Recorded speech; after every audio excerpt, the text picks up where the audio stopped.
Hello guys, how are you guys doing? So this video, like the title says, I'm going to be going to the best reviewed makeup artist in my city. But let me just tell you guys something quickly. I have actually used this person before, like I always use her, but today I'm going to be giving her a look, a very complicated look, and yeah, let's see how she can pull that through. So because normally when I go to her for makeup, I don't normally do much, so I always do nude makeup, but today I'm going to be giving her something really complicated. Like, this is the look I want. So if she watches this video, I don't know, because of course she's going to start making a video. She's watching this video, I hope this makeup comes out as I want it to. So I'm going to pick a look from Nikki Tutorials because she's trending now, so why not use one of her pictures? So I'm going to pick one of her looks and let's see how that goes, guys. I don't know if you know what guys, like, I just got this shade less than 2 weeks ago and it broke, so I needed to make this intro. I'm going to get super glue in front to just fix it, but I have to use it to make this video. So I'm just going to get a bike and go to her now. Yes guys, please, if you're new to my YouTube channel, make sure you click the subscribe button, click the notification bell, and also don't forget to share this video if you enjoyed it. So yes guys, I'll just catch you guys soon when I'm there, so this video is not too long when I'm there. Bye. So hey guys, I just said I should let you guys know that she allowed me to put my phone camera on her ring light, which was so nice of her, and also made the recording the video a lot easier for me. Please let me know your thoughts about this video. Did she do a good job? To me personally, I think this is definitely the cleanest bit ever, but let me know what you think. Enjoy. Bye.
I just want to show you guys how this makeup looks. So I'm back home now, and guys, I'm just going to be as honest as possible. This makeup is clean. Like, this is clean, definitely the cleanest bit ever.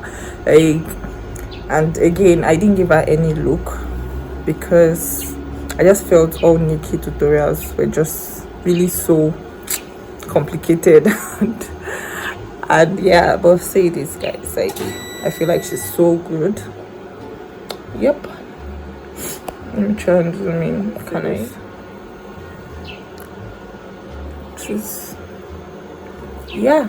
So yes, this is the end of the video, guys. Please make sure you like this video, share, subscribe, guys. I'm trying to get to 1,000 subscribers, so please subscribe. Bye, guys. I just removed the lashes, and I just realized that I did not tell you guys the price. So this makeup was 5,000 naira plus lashes. Yes, it was 5,000 naira. So if you've not seen my worst review makeup artist video, please, I'm going to leave a link here or here. Please do check it out.